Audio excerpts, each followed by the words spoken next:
Olá, você que nos acompanha nesta nossa live sobre a reforma administrativa. Pessoal, vamos trabalhar agora os principais aspectos, o que mudaria com a PEC número 32/2020, a PEC que foi proposta aí pelo governo para a reforma administrativa do Estado.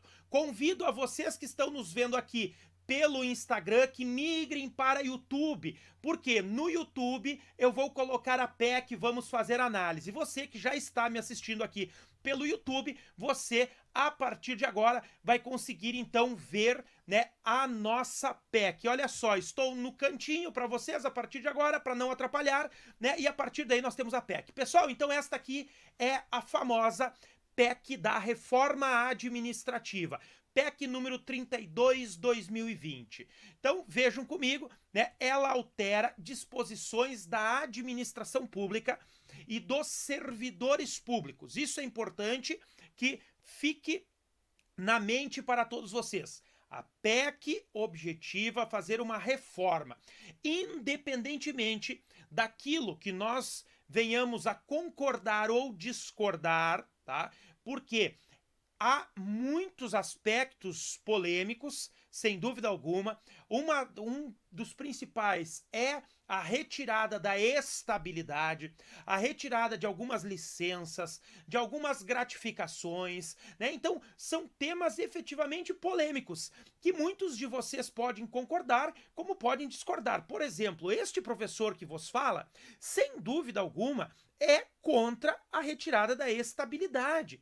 Eu sou contra a retirada da estabilidade. Muitos de vocês que podem estar me assistindo poderão entender que a retirada da estabilidade é fundamental. Então aqui há sim muitas divergências de cunho doutrinário, né, de cunho de todos os cunhos. Então a gente não vai se ater a isso. A gente vai analisar, como vocês estão vendo na tela, eu quero mostrar para vocês o que nós tínhamos e o que muda, perfeito? E aí a gente vai fazer uma explicação. Pessoal que está no Instagram, convido a migrar para o YouTube, porque no YouTube nós conseguimos colocar a tela com a PEC para vocês, né? Eu estou neste momento no YouTube, no cantinho aqui, cantinho direito, e a PEC toda na tela. Então convido todos vocês que estão aqui no Instagram que migrem para o YouTube. Está aí o link, ou basta pesquisar prof.felipe Dalenogari lá no YouTube que você já vai direto também. Show, gente? Olha só então.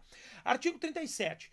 A administração pública direta e indireta de quaisquer dos poderes da União, Estados, Distrito Federal e dos municípios obedecerá aos princípios da legalidade, impessoalidade. Houve um acréscimo do princípio da imparcialidade. Você pode pensar o seguinte, professor, qual seria a diferença do princípio da impessoalidade e da imparcialidade? Não seria chover no molhado? Não seria isso? Não, não seria isso. Por que não seria isso? A impessoalidade está relacionada ao princípio da finalidade. Ou seja, o administrador público deve perseguir a finalidade almejada pelo legislador, sem colocar a sua vontade pessoal, sem pessoalizar o ato ou procedimento administrativo. Então, isto é a impessoalidade. Impessoalidade, princípio da finalidade. Imparcialidade é tratar todos de modo igual à luz da lei. Isto é imparcialidade. Imparcialidade é não beneficiar e não prejudicar ninguém. Agora, não está relacionado diretamente àquela vontade de cunho pessoal do agente no exercício da atividade pública. Então, há sim uma mera divergência. Existe aqui o princípio da imparcialidade, acrescido neste artigo 37 caput. Então, aquele limp que nós tínhamos, né, seria acrescido de tantos outros. Moralidade, nós já tínhamos, publicidade, transparência. Então, qual a diferença da publicidade e da transparência? A transparência, ela impõe um prisma subjetivo e um prisma objetivo. Subjetivo, no sentido do sujeito, de nós, cidadãos, cobrarmos transparência da administração pública, e objetiva, de um dever objetivo da administração pública pautar a sua conduta por através de meios transparentes, de colocar dos portais de transparência, né, de disponibilizar a informação de modo que todos nós tenhamos acesso. Então, também não são sinônimos, a meu ver.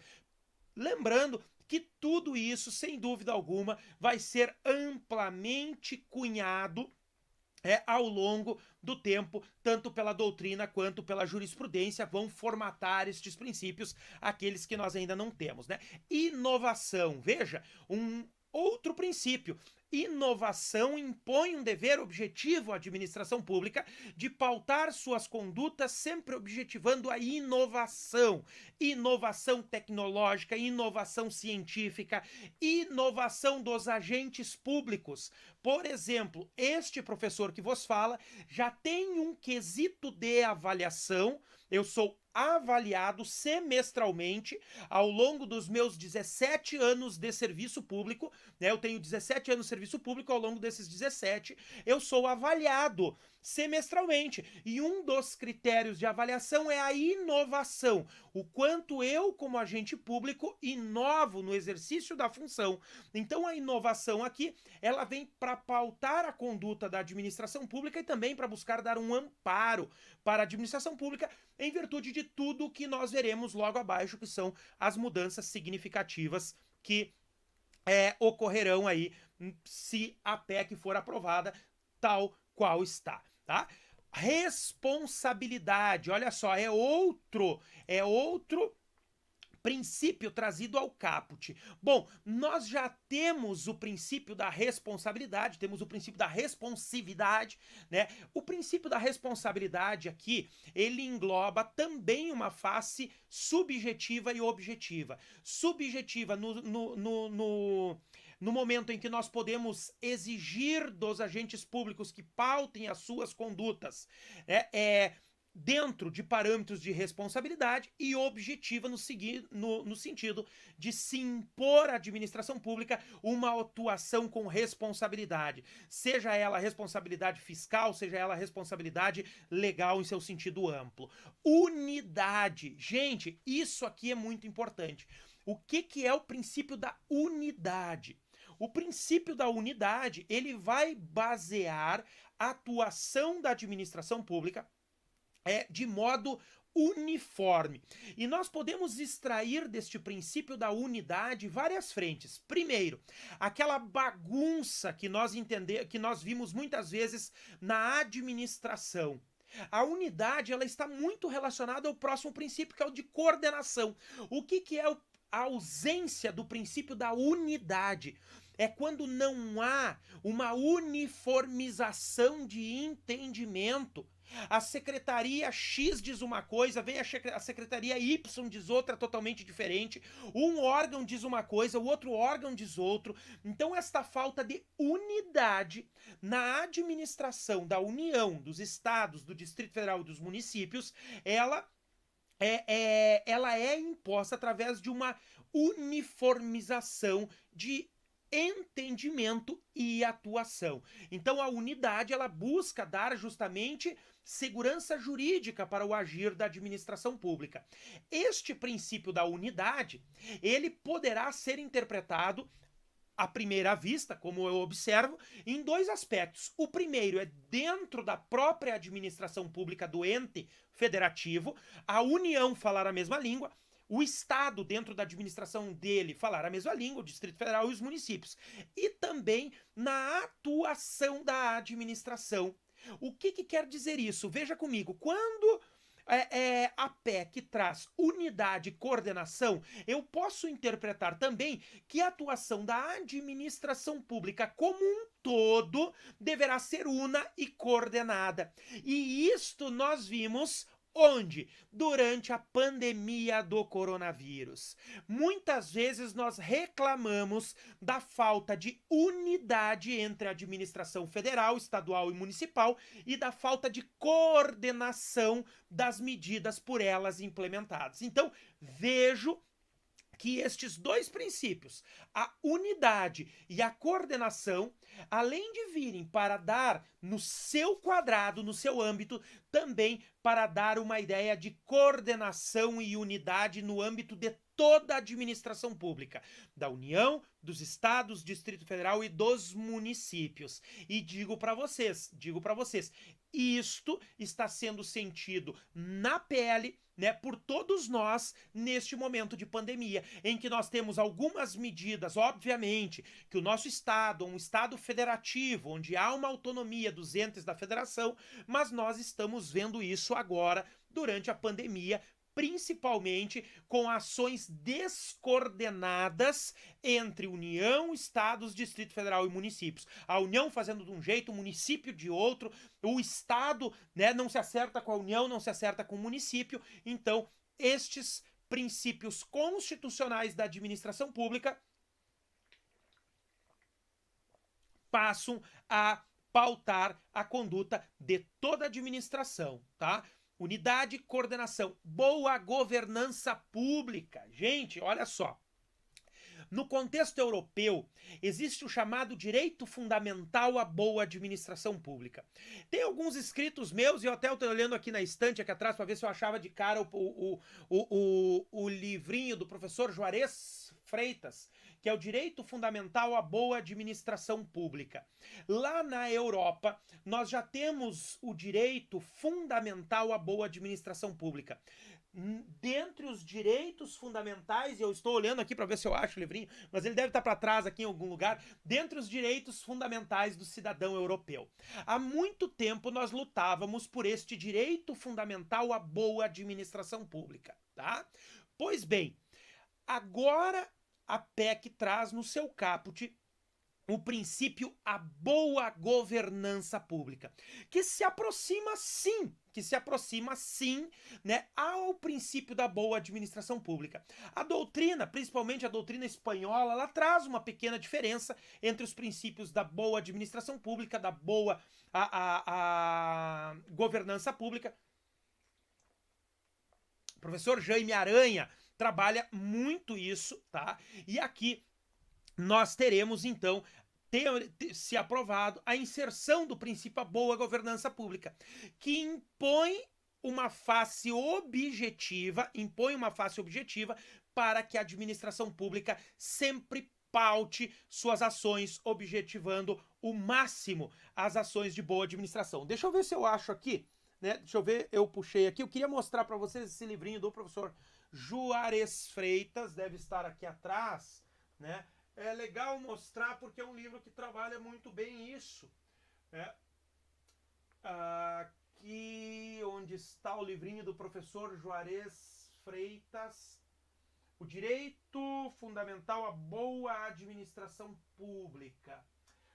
Gente, eu não vou perder tempo aqui procurando o livrinho, porque eu queria mostrar muito para vocês, mas efetivamente não enxergo aqui, tá? Teria que procurar no catálogo para ver aonde que ele está.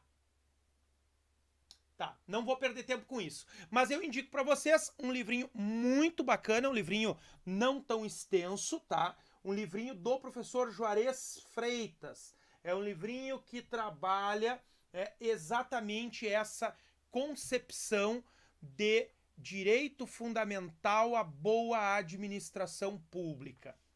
Perfeito? Vamos passar então. Isso vale a pena dar uma lida neste livrinho, tá, gente? É um livrinho muito bacana mesmo. Não encontrei ele aqui, tá? Outra hora eu passo para vocês aí então este livro do professor Juarez Freitas. Seguindo, olha só, eficiência não muda nada, o que nós já tínhamos, subsidiariedade. Este princípio, cunhado principalmente em Portugal. Portugal trabalha muito com o princípio da subsidiariedade.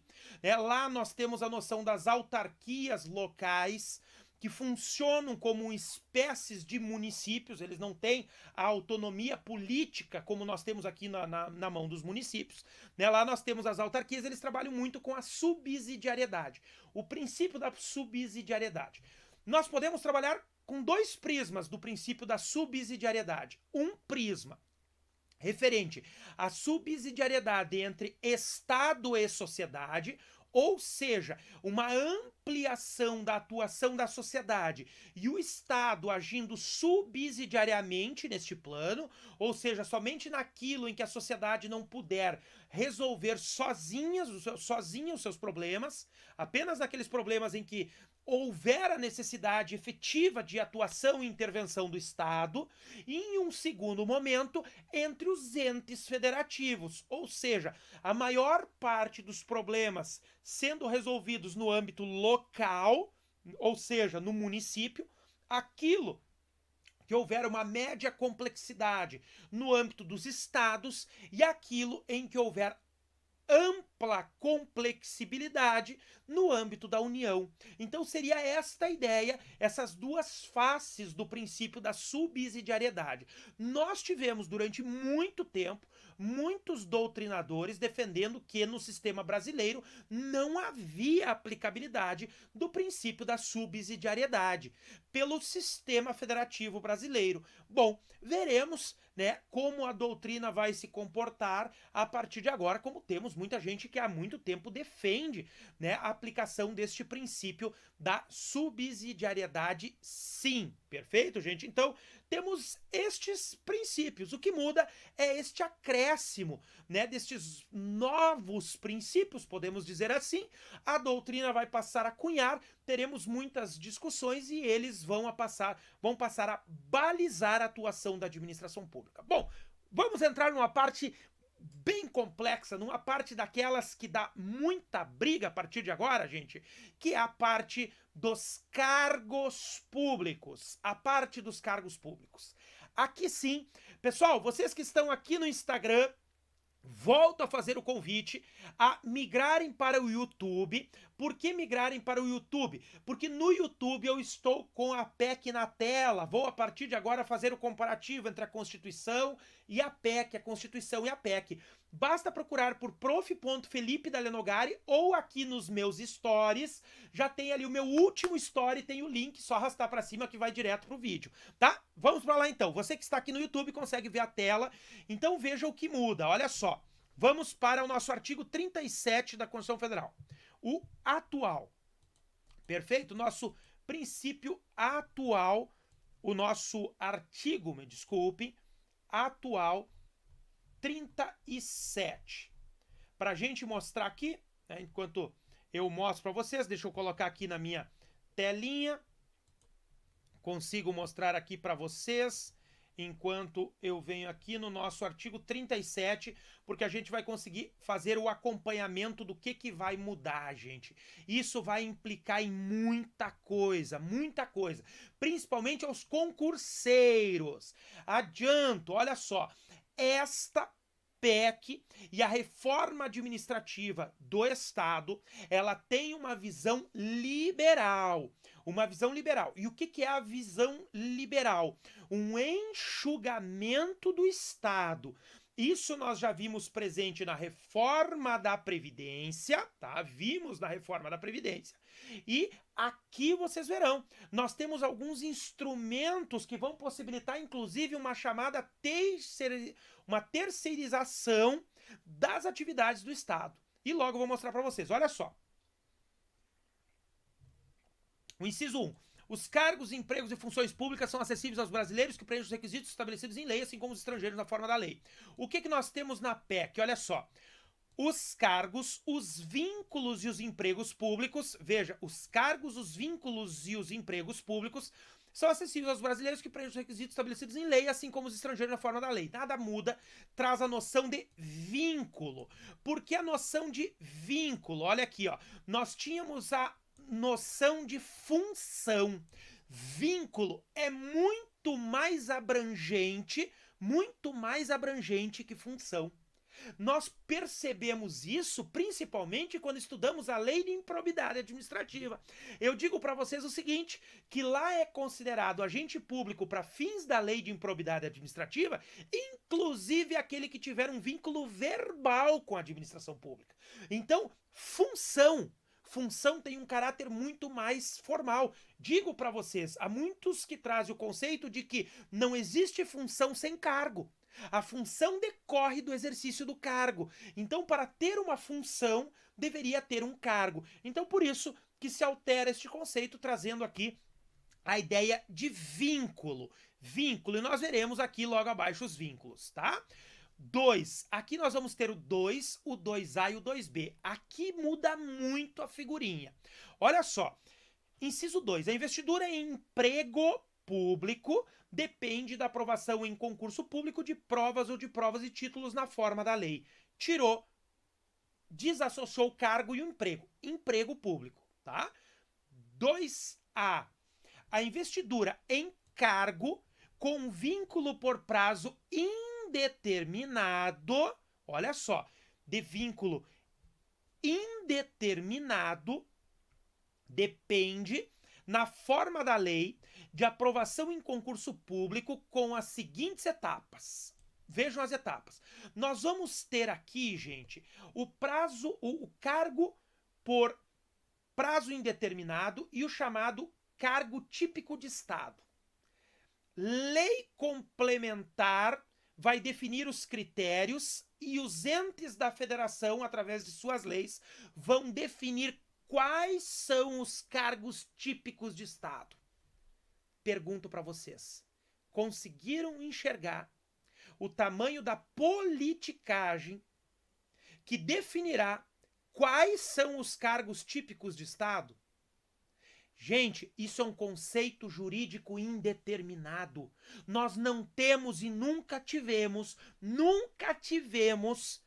um cargo que seja propriamente ou tipicamente de Estado. Ai, professor, Forças Armadas, atividade típica do Estado, cargos da carreira tributária.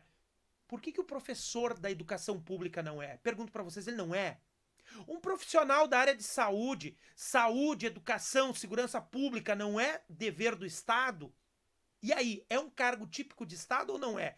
Quem vai dizer quais são os cargos? E olha a implicação disso. Porque olha a diferença da proteção jurídica. Vamos para o 2A e depois o 2B. 2A. A investidura em cargo com vínculo por prazo indeterminado depende, na forma da lei, de aprovação em concurso público com as seguintes etapas. Primeiro, acabou o chamado conceito de cargo efetivo. Termina-se com o conceito de cargo efetivo. Não existe mais cargo efetivo à luz da Constituição. Vai existir o cargo por prazo determinado, que é aquele temporário, para atividades de excepcional, de urgência e excepcional interesse público. Vai existir o cargo por prazo determinado, que é esse, o indeterminado e o típico do Estado. São esses três. Acabou a ideia de cargo efetivo. Vocês verão por quê. Então, primeiro, por prazo indeterminado, depende da forma da lei, de aprovação em concurso público com as seguintes etapas. Provas ou provas e títulos, cumprimento de período de no mínimo, 1 ano de vínculo de experiência com desempenho satisfatório, que vai ser parte do concurso público. Então, veja, um mini estágio probatório de 1 ano como parte integrante do concurso. E, ao final deste período, a linha C, classificação final dentro do quantitativo previsto no edital do concurso público entre os mais bem avaliados ao final do período de vínculo de experiência. Gente, isso aqui pode ser maravilhoso, tá? Só que o que nós tínhamos aqui? E aí vamos para os prós e para os contras. Nós tínhamos um processo de seleção aos quadros públicos estritamente objetivo. Nós tínhamos provas objetivas provas objetivas que definiam a classificação final do candidato. Ainda que nós tivéssemos prova física, exame psicotécnico, né, prova oral, seja o que for, nós tínhamos critérios definidos que eram ao máximo objetivos. E isto não será mais decisivo para aprovação dentro do número de vagas do edital, previstas no edital. Por quê? Olha o peso da linha C. 3 fases: provas ou provas e títulos, cumprimento de período de 1 ano de experiência com desempenho satisfatório e a terceira fase: classificação final dentro do quantitativo previsto no edital do concurso entre os mais bem avaliados ao final do período do vínculo de experiência. E aqui fala alguém que por 17 anos é avaliado semestralmente. Nunca um colega será visto com os mesmos olhos pela chefia do que outro. Isso é subjetivo. Você imagina você tirar primeiro lugar no concurso de provas e títulos, e o teu avaliador neste cumprimento da prática do vínculo de experiência simplesmente te achar mais feio que o colega do lado, ou mais bonito. E a tua nota do teu conceito ficar lá embaixo e a dele ficar lá em cima. Ele vai ficar na tua frente no concurso, tá? Prós e contras. Eu trouxe contra. O que é prós? Vou ser sincero para vocês, tá? Não me levem a mal, mas o tempo de serviço trabalhando na administração pública, acompanhando, também me faz ver que tem muita gente ruim de trabalho, que passa num concurso público porque acerta, fica sentado a bundinha na cadeira estudando A mais B, vai lá, tira primeiro lugar no concurso e no momento que chega na administração pública não serve pra nada. Tô sendo sincero pra vocês. Já vi colegas assim. Assim como existem aqueles que não são primeiro colocados no concurso, que não tiram a melhor nota, e o cara é um excepcional trabalhador na administração pública. Então aqui vai ter este critério de desempenho como fase do concurso.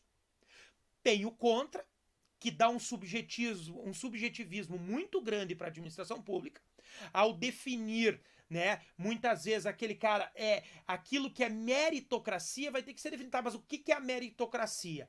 É o primeiro colocado no concurso, é nesta fase, então vão ter que ser definidos critérios o máximo objetivos, vai ser difícil, né? E isso passa a ser então esta classificação, né?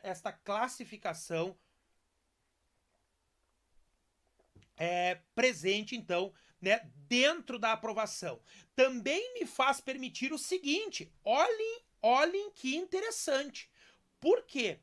À primeira vista, eu faço uma análise de que será possível a administração convocar para trabalhar na administração pública, nesta terceira fase do concurso, aqueles aprovados fora do número de vagas. À primeira vista, analisando toda a PEC, eu não vejo uma proibição destas. Por exemplo, olha só, provas ou provas de títulos, passam 50 vagas no edital, para o definitivo, passam 100 passam para essa classificação final pro período de experiência, e destes 100 que vão trabalhar na administração pública, vão trabalhar, por prazo indeterminado, poderão tranquilamente ser mandados embora ao final aqui, prazo indeterminado, e aí depois disso tudo, depois da administração tomar o trabalho do indivíduo, né, aqueles aprovados dentro do número de vagas previsto no edital. Então, convoco 100, destes 100 eu seleciono 50 finais que vão efetivamente ter aí o vínculo, né? O vínculo como a PEC tenta trazer ao final, tá, gente? Tranquilo? Olha só o 2B. 2B. A investidura em cargo típico de Estado, depende na forma da lei de aprovação em concurso público as seguintes etapas: provas ou provas e títulos, cumprimento do período de no mínimo 2 anos, dobra, nos cargos por prazo indeterminado, 1 ano, mini estágio probatório de 1 ano. Segundo, típicos do Estado, 2 anos, dobra, e classificação final dentro do quantitativo previsto no edital do concurso público entre os mais bem avaliados ao final do período do vínculo de experiência, tá? Então, pergunto, o que vai ser o grande dilema aqui? Gente, imaginem a carneação, utilizando o termo, que será entre as carreiras do Estado. O que é considerado cargo típico de Estado? Vocês imaginem a base eleitoral para definir isso. Porque logo abaixo eu vou mostrar para vocês. Isso vai ficar na mão da União, dos estados e do Distrito Federal e dos municípios, por sua lei própria, definir quais os cargos no seu âmbito são típicos de Estado. Típicos de Estado. Professor, o que vai influenciar um cargo ser típico do Estado ou ser por tempo indeterminado? A estabilidade. A estabilidade. Só terá estabilidade nos cargos típicos de Estado. Aquele que o legislador diz, esse é típico. Chega lá, varredor da rua, típico do Estado. Qual é o Estado que vive sem varredor de rua? Pergunto para vocês, existe algum Estado sem varredor de rua? Por que o cargo de varredor de rua não é típico de Estado? Por que o de policial é típico de Estado? Por que o de professor é típico de Estado ou não é típico de Estado? O que vai ser definido como típico de Estado? O que eu disser, o que o Eli Lopes Meirelles disser, o que o vereador, a maioria dos vereadores de determinado município disser. Gente, isso aqui vai ser um problema muito grande, muito grande. Deixar para a lei trazer os cargos típicos, a doutrina nunca teve um conceito, nunca teve um consenso, desculpem, do que é cargo típico. Vamos passar para baixo, tá? Olha só, aqui nós vamos ter o 4, o inciso 4, ele passa a ter aqui esta alteração. Deixa eu passar aqui para vocês na tela. Pessoal que está no Instagram, volto a dizer, pelo YouTube vocês conseguem acompanhar o comparativo entre a PEC e o texto atual, para eu mostrar para vocês. Então veja o 4, ó. Durante o prazo improrrogável previsto no edital de convocação, aquele aprovado em concurso de provas de títulos será convocado com prioridade sobre os novos concursados para assumir o cargo ou emprego na carreira. O que muda aqui, ó? Olha só, aquele aprovado em concurso terá prioridade sobre novos concursados para assumir cargo ou emprego público. Cargo ou emprego público. Então, tirou a ideia de carreira, tá? Tirou a ideia de carreira, e aqui diz o seguinte, ó, deixou claro, sob novos concursados. Sempre houve uma grande divergência se poderia abrir ou não um novo concurso, tendo um concurso em vigência.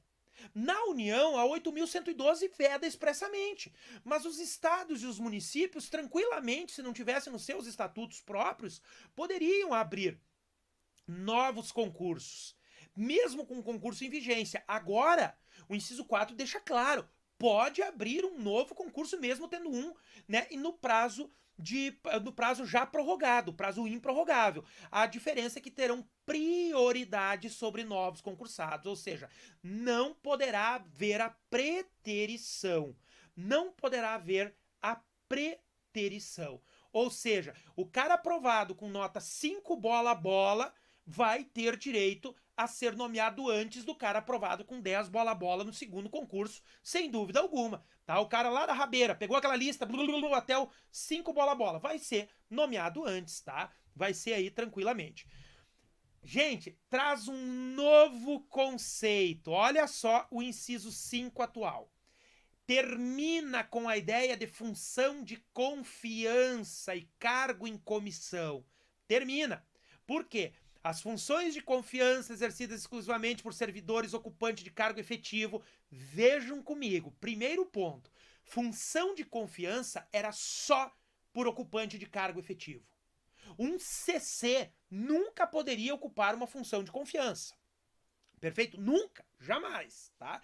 E os cargos em comissão a serem preenchidos por servidores de carreiras, aí aqui alguns cargos em comissão por servidores de carreira, destinam-se apenas às atribuições de direção, chefia e assessoramento. Tira esta ideia de função de confiança e cargo em comissão e traz uma nova ideia. Olha só, que é a ideia do cargo de liderança e assessoramento. Liderança e assessoramento. E aqui logo nós veremos, né, vários pontos que vão tratar destes cargos de liderança e assessoramento.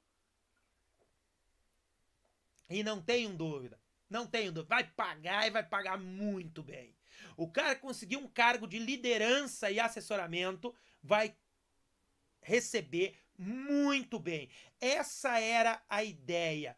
A ideia é que pudesse, para alguns cargos efetivos, eu não vou usar o termo efetivo, alguns cargos, o governo pudesse remunerar muito bem, para poder competir com a iniciativa privada. Por quê?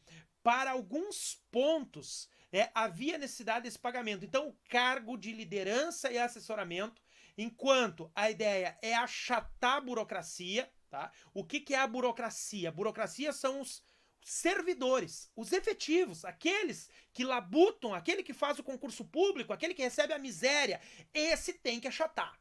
Essa é a ideia, tá? E aqui nós vimos a criação desse chamado cargo de liderança e assessoramento, tá? Então, essa é a ideia da PEC.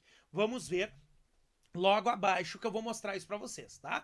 Ó, então, os cargos de liderança e assessoramento serão destinados às atribuições estratégicas, gerenciais ou técnicas. Então, essas três atribuições são aí destinadas para esses chamados cargos de liderança e assessoramento. Vamos lá seguir aqui para a gente ver. Ó.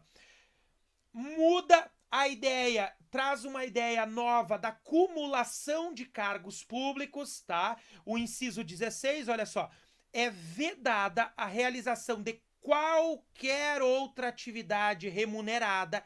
Isso amplia muito.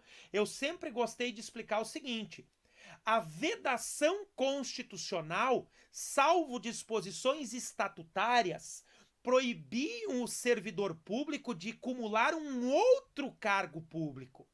Jamais era proibido, salvo disposição estatutária, que um determinado profissional, um engenheiro civil do município Alfa, pudesse exercer atividade no seu escritório de engenharia. Isso nunca foi proibido, salvo, volto a dizer, alguma vedação específica do estatuto do ente que ele tivesse vínculo. Fora isso, não. Fora isso, ele poderia tranquilamente desempenhar a atividade. Olhe agora, nós vamos ter uma vedação bem complexa para os ocupantes dos cargos típicos de Estado e uma relativização para os cargos por tempo indeterminado. Olha só, é vedada, é proibida a realização de qualquer outra atividade remunerada, inclusive a acumulação de cargos públicos para os servidores ocupantes de cargos típicos de Estado, mesmo durante o período do vínculo de experiência, ou seja, uma espécie de dedicação exclusiva para os caras que forem destes cargos típicos de Estado. Vai ter estabilidade? Vai. Mas, meu amigo, nem acumular cargo público vai. Qualquer atividade, só aquilo ali, tá? Olhe o 16A. Não se aplica a limitação do 15 ao exercício da docência ou de atividade própria de profissional da saúde com profissão regulamentada. Ou seja, vai permitir o quê? A acumulação ou exercício da docência ou atividade profissional de saúde. Tá? Esses dois não vai mudar. Por ocupante de cargo típico de Estado, quando houver disponibilidade, ou melhor, compatibilidade de horários. Havendo compatibilidade de horários. Tirou aquela hipótese de cargo técnico ou científico que tinha lá. Tirou a hipótese. Saúde ou docência.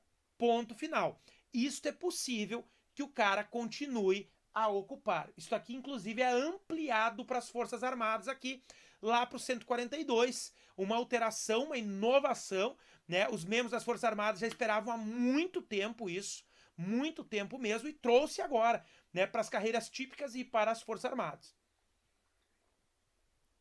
A possibilidade do exercício da acumulação de outro cargo público de docência, né? Docência e saúde. Saúde já tinha aqui saúde, também ampliou para docência. A PEC busca. Olha o 16B. É autorizada a acumulação remunerada de cargos públicos para servidores não ocupantes de cargos típicos de Estado, enquanto houver compatibilidade de horários e não houver conflito de interesses.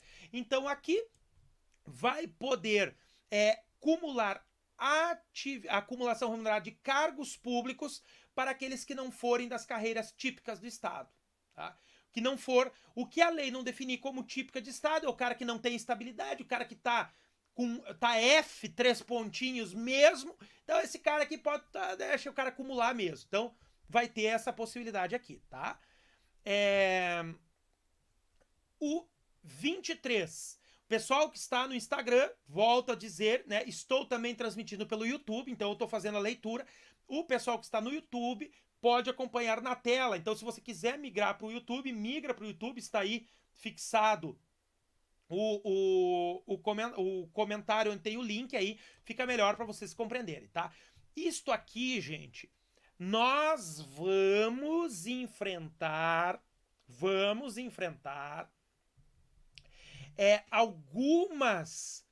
algumas resistências de associações de carreiras, de alguns legitimados que vão questionar a constitucionalidade dessa disposição no Supremo Tribunal Federal. Por quê? Tá? Eu não estou dizendo para vocês, isso aqui vai longe, essa discussão, não estou dizendo para vocês, mas aqui vai dar uma boa discussão entre quebra do pacto federativo. Quebra do pacto federativo. Tá? Então, vejo aqui que este inciso 23, ele entra muito na autonomia dos estados, do Distrito Federal e dos municípios. Tá? Então, vamos ver o que nós teremos pela frente. Deixa eu mostrar para vocês o que vai acontecer aqui. Olha só. Este dispositivo se aplica para toda a administração pública e passa a proibir os estados, o Distrito Federal e os municípios a estabelecerem para os seus agentes essas licenças e esses adicionais aqui, que eu vou mostrar para vocês. E aí, o que eu quero dizer para vocês? Um estado passa a não ter mais autonomia. Desde que nós nos conhecemos por gente, os estados, os municípios, o Distrito Federal teve autonomia para estabelecer a carreira, o estatuto jurídico dos seus servidores. E digo para vocês, por exemplo, a União, desde o início da década de 2000, lá por 2000, 98, a reforma administrativa do Fernando Henrique já não tem mais isso aqui. Muitos. Na União não tem mais licença-prêmio, desde o início dos anos 2000. Muitos estados e municípios ainda têm. Tinham. Alguns cortaram nas suas reformas administrativas. Então, o que vai se questionar muito aqui é uma eventual ingerência na autonomia dos estados e dos municípios. De estabelecerem a carreira dos seus agentes. A União, gente, olha aqui, eu vou dizer uma coisa para vocês, tá? Eu trabalho muito aqui, também sou docente aqui na União dos Vereadores do Rio Grande do Sul, na UVERGS, onde a gente tem um contato muito grande com municípios, e muitos de vocês sabem qual é a realidade de município. Eu pergunto para vocês o seguinte: quem aqui não conhece município brasileiro que tem remuneração para procurador de município fixado em 1.000 pila, como a gente diz aqui no Rio Grande do Sul, 1.100. Um salário mínimo, cara. É ridículo. Você olha o edital do concurso público, vai olhar tô falando em remuneração, não tô falando em vencimento base. Tem alguns que o vencimento base é abaixo do salário mínimo. O cara tem que receber um complemento para salário mínimo. E aí o que acontece muitas vezes? O único atrativo para você tentar conseguir um cara que não seja o João da esquina para trabalhar no município é você ter isso aqui, um adicional de tempo de serviço. É você ter, porque aí o cara lá vai receber aquele 1.000zinho, mas aí ele tem a esperança de daqui 5 anos ele receber um quinquêniozinho, um triênio, ele vai somando. Cara, me perdoem com o perdão da palavra, em 95% dos municípios brasileiros é ridícula a remuneração de servidor público. Ridícula, ridícula, ridícula. A única forma de compensar um servidor municipal, muitas vezes o município faz das tripas aos corações para estabelecer um pouquinho isso aqui.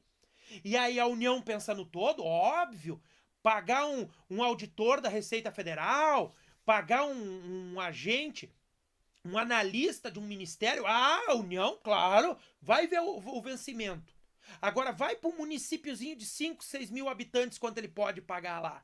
Então assim, cara, tem pontos aqui que vão ter que ser muito bem discutidos, por isso que eu digo que quero acreditar que essa PEC não vai ser aprovada a toque de caixa, nós tenhamos algumas discussões. Olha o que vai ser cortado, ó. É vedada a concessão a qualquer servidor ou empregado da administração pública direta ou de autarquia, fundação, empresa pública ou sociedade de economia MSD. Férias em período superior a 30 dias pelo período aquisitivo de 1 ano. Confesso para vocês que na administração, no primo pobre do executivo, poucos eu conheci até hoje. Poucos eu conheci até hoje. Férias mais de 30 dias e 1 ano. Efetivamente, né? Não, melhor, vou ser honesto. Nenhum. Se alguém conhecer aqui algum estado, município que paga mais de 30 dias pros servidores do poder executivo da administração pública, me digam aí, porque eu desconheço. Isso aqui não altera membro de poder.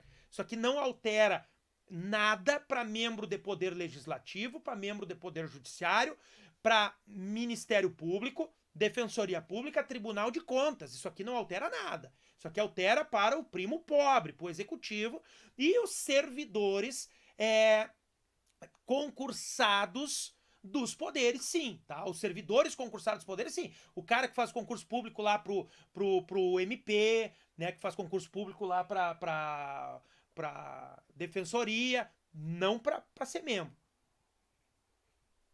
Então, férias em período superior a 30 dias, adicionais referentes a tempo de serviço, independentemente da denominação. Então, alguns estados trazem como avanços, outros trazem como o quinquênio, triênio, acaba, né, com isso aí. Na União, como eu disse, não existe isso, tá? Não existe letra A, não existe letra B.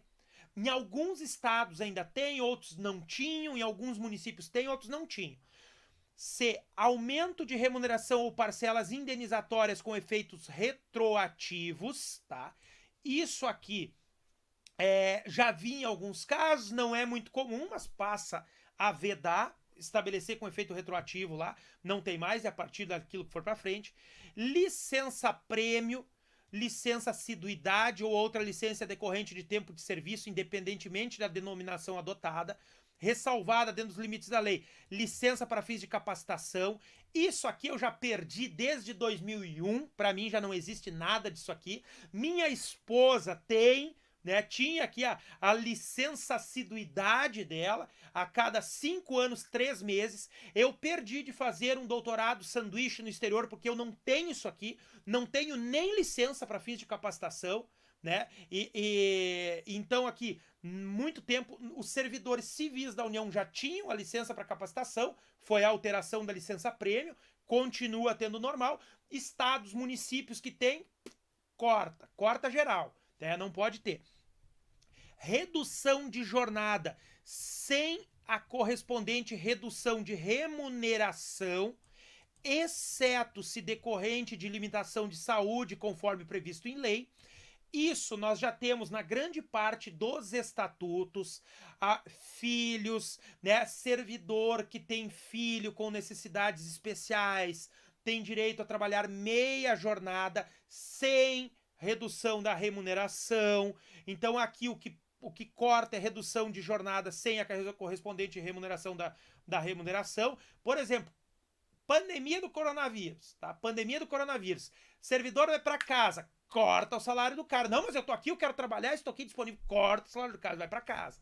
Então, começo a ver algumas possibilidades. Essa limitação de saúde, não sabemos se vai ser apenas limitação do agente ou de pessoa da família, tá?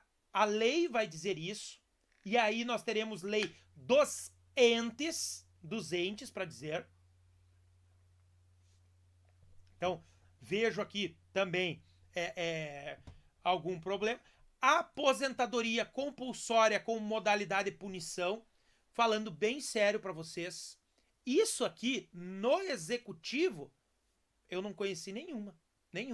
Se alguém conhecer aí, coloca no chat aí. Pro primo pobre isso aqui, pro executivo, fala sério. Não conheço, não vi. Talvez alguém me diga, professor, no estatuto do estado tal é previsto. Então tá, eu desconheço. Não conheço todos os estatutos dos estados e todos os estatutos dos municípios brasileiros. Mas eu desconheço alguma como aposentadoria compulsória como modalidade de punição no primo pobre. Lembrem sempre, estamos tratando do primo pobre, tá? Adicional ou indenização por substituição, independentemente da denominação adotada, ressalvada a efetiva substituição em cargo, em comissão, função de confiança, em cargo de liderança, assessoramento. O que era isso aqui, gente? Tá? Isso aqui eu entendo que poderá vir a ser questionado. Pode ser analisado, né? Se não pode caracterizar eventual enriquecimento sem causa por parte do Estado. Isso aqui funciona assim: quando um servidor substitui outro em atribuições diferentes das suas, em um cargo superior, por exemplo, ele recebe a correspondência. Isso é muito bacana. Olha só, o que eu quero dizer para vocês? A Silvia pergunta o seguinte: Silvia, qual é o tema da live? Reforma administrativa, análise da PEC, né, que traz a nova reforma administrativa. Então, o cara traz aqui o seguinte, ó: você é um analista nível 1, você substitui o analista nível 2 nas férias, você recebe a bufunfinha referente ao tempo que você substituiu. Isso é muito comum. Corta, o cara tem que desempenhar as funções do cargo superior de graça, sem receber nada. As minhas já é assim, cortaram em 2001, não recebo nada também. Né? Se eu substituir um colega com cargo superior ao meu, é na paz e amor, na alegria e sorriso nos lábios, tá? Não tem que receber nada. Que também tratou. Isso é importante, tá? A gente vai cortar. Progressão ou promoção baseada exclusivamente em tempo de serviço, tá? Exclusivamente em tempo de serviço. Bom, aqui nós temos que analisar. Como eu disse, eu não conheço todos os estatutos dos estados e dos municípios brasileiros. Agora, a progressão ou promoção baseada exclusivamente em tempo de serviço, eu quero acreditar que não seja a promoção por antiguidade. Porque a promoção por antiguidade, ela tem esse critério, tá? Ela tem esse critério. Nós temos hoje 2 critérios de promoção, por merecimento e por antiguidade. O que eu estou vendo aqui, que talvez tenha terminado a hipótese de promoção por antiguidade. Por antiguidade. E aí passe a ser apenas por merecimento, tá? Quero ver se é isso. Vamos ver efetivamente durante as discussões, durante os debates, tá? Posso estar fazendo uma interpretação míope, mas analiso aqui uma eventual possibilidade da gente analisar, né, que seja isso. Parcelas indenizatórias sem previsão de requisitos e valores em lei, exceto para os empregados de empresas estatais ou sem caracterização de despesa diretamente decorrente do desempenho de atividades. Então, parcelas indenizatórias que não estejam previstas em lei. Então, é importante aqui que olha só os meus colegas aqui, ó. O Damasceno, né? O Júlio Damasceno, o Expósito e Souza Ribeiro, os meus colegas aí, né? Passando para mandar abraço, estão aí falando. Viu, Júlio? O Júlio Expósito e Souza Ribeiro, o que mudou para nós aqui? O que mudou para nós? Vai passar a poder ocupar um cargo público, mudou não, né? Se a PEC for aprovada, um cargo público de docência. O cara passar num concurso para professor e cumular com as atividades, né, das FFAA. Então, isso é importante, tá? Então, voltando, incorporação total ou parcial, isso aqui mudou, muitos já não trazem mais, tá? Muitos estatutos não trazem mais a chamada incorporação. O que era isso aqui? O cara exercia uma função gratificada durante um certo período, ou um cargo em comissão, e depois ele incorporava esse adicional, ele levava para a vida inteira. Muitos já não incorporam mais, muitos estatutos já cortaram isso há muito tempo. Na União, desde a reforma de Fernando Henrique, né? E nos estados, aí muitos estados também já cortaram. Então, também cortado aí, tirado este ponto, tá, gente? Então, deixa eu dar uma olhadinha aqui no nosso chat, vamos ver o que o pessoal está perguntando, tá? Muitos aqui, muitos perguntando, depois eu vou pro finalzinho, eu vou pro chat, tá? Finalzinho eu vou pro chat aí a gente discute. Pessoal que está no Instagram, quiser migrar para o YouTube, prof.Felipe Del Nogari, lá a gente está com a tela, né, aberta, fazendo análise da PEC e da atual Constituição para a gente bater, tá, pessoal? Pessoal aí pode estar acompanhando, tá? Deixa eu voltar aqui então para nossa PEC, colocar aqui na tela para gente. Olha só, este parágrafo 8º aqui, ele vai trazer uma ampliação maior para os contratos de gestão, que já eram celebrados muito com as chamadas agências executivas. Deixa eu descer aqui para o 37, parágrafo 8º, porque eu quero mostrar para vocês o que aumenta. Olha só. A autonomia gerencial, orçamentária e financeira dos órgãos e entidades de administração direta e indireta poderá ser ampliada mediante contrato a ser firmado entre seus administradores e o poder público, que tenha por objeto a fixação de metas de desempenho para o órgão ou entidade, cabendo à lei dispor sobre prazo de duração do contrato, os controles e critérios de avaliação de desempenho, direitos, obrigações e responsabilidades dos dirigentes, remuneração de pessoal. Isso aqui muito era utilizado com as chamadas agências executivas. Olha o que a PEC, nessa ideia de tirar a carga do Estado, de esvaziar o Estado, olha o que ela aumenta aqui, ó. O inciso 4, possibilidade de contratação mediante processo seletivo simplificado de pessoal com vínculo por prazo determinado, com recursos próprios de custeio, pessoal temporário, os procedimentos específicos para a contratação de bens e serviços, a gestão das receitas próprias, a exploração do patrimônio próprio, o monitoramento e avaliação periódica das metas de desempenhos praticados no contrato e a transparência e prestação de contas do contrato. Então isso aqui passa a ser aí para termos talvez uma utilização maior das agências executivas. Perfeito, gente? Parágrafo 10º, olha só. É vedada a percepção simultânea dos proventos de aposentadorias decorrentes do 40 ou do 42, do 142 com a remuneração de cargo ou emprego público, ressalvados os cargos acumuláveis lá na forma do 16A e do 16B, os cargos eletivos e os cargos em comissão e os cargos de liderança e assessoramento, acrescentou isso aqui, e no final aí não mudou nada, só para alterar mesmo a redação desses incisos aqui, e acrescenta essa novo cargo de liderança e assessoramento. Tira a função de confiança e passa a estabelecer aí o cargo de liderança e assessoramento.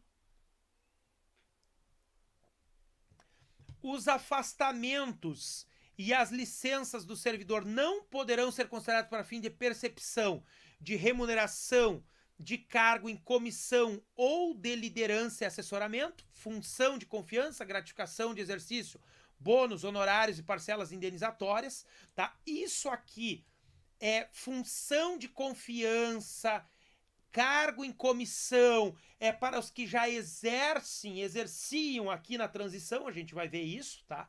Isso aqui quer dizer que um período que o cara estiver fora, ele deixa de receber, ele não continua recebendo. Olha só, vamos lá. O cara é um servidor ocupante de cargo efetivo e ele ocupa uma função de confiança. Aí ele sai em licença para tratar de saúde própria. Aqui está dizendo que ele não pode receber o que ele recebia pela função de confiança, porque ele não está exercendo aquela função de confiança. Só vai receber o cruzinho do cargo em comissão dele. Somente aquilo ali. Cru, nu e cru, tá? Não, nada mais. Perfeito? O disposto... Aí aqui, eu dei o exemplo da saúde, né, que não receberia, mas a saúde é o que se exclui disso, tá aqui embaixo, ó. O disposto neste parágrafo 16 não se aplica nos afastamentos e as licenças previstas nesta Constituição e, nos termos da lei, ao afastamento por incapacidade temporária para o trabalho, a licença para tratar de saúde própria, as hipóteses de cessões ou requisições, o cara ser cedido para um outro órgão da administração pública ou ser requisitado por um outro ente federativo, e ao afastamento de pessoal a serviço do governo brasileiro no exterior, tá? Então vamos passar aqui, olha só. Ato do chefe de cada poder vai dispor sobre os critérios mínimos de acesso aos cargos de liderança e assessoramento e sobre sua exoneração. Fica a cargo do chefe de cada poder. O chefe do executivo por decreto, os chefes do legislativo por suas resoluções, tá? Eles vão estabelecer aqui os atos, os critérios para esse novo penduricalho que é criado aí. Com o perdão da palavra, me desculpe, tá? É mais um cargo sem necessidade de concurso público, né, de liderança e assessoramento. Então, para mim, aí eu entendo como penduricalho. Dependendo de alguns entes federativos, nós temos uma carga muito maior de cargos sem provimento de concurso público do que com provimento. Lei municipal poderá afastar o disposto no inciso 16, no caso de municípios com menos de 100 mil eleitores. Tá? Esse disposto no inciso 16 é a impossibilidade de cumulação dos cargos das carreiras típicas de Estado. Vou subir aqui no lado para mostrar, ó. Aqui, ó, inclusive cargo para os servidores ocupantes de cargos típicos de Estado. Então, nos municípios, para cargos típicos de Estado, poderá então ser afastado, dentro daquela ideia que eu falei para vocês, de que muitas vezes a gente não consegue servidores que tenham interesse em trabalhar nos municípios. É vedada a redução da jornada e da remuneração para os cargos típicos de Estado. Não pode reduzir a jornada e a remuneração desses caras aí. É 40 horas? É 40 horas. É 20 horas? É 20 horas, tá? Fechamos ali. 37A, gente.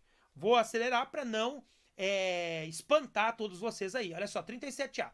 União, Estados, Distrito Federal e os municípios poderão, na forma da lei, olha a abertura para terceirização. Tá? Veja comigo. Firmar instrumentos de cooperação com órgãos e entidades públicos e privados, OS, OCIP, todas as paraestatais, para a execução de serviços públicos, inclusive com o compartilhamento de estrutura física e a utilização de recursos humanos de particulares, com ou sem contrapartida financeira. Terceirização. Passa boi, passa boiada. Essa é a ideia. A ideia é enxugar os quadros do Estado.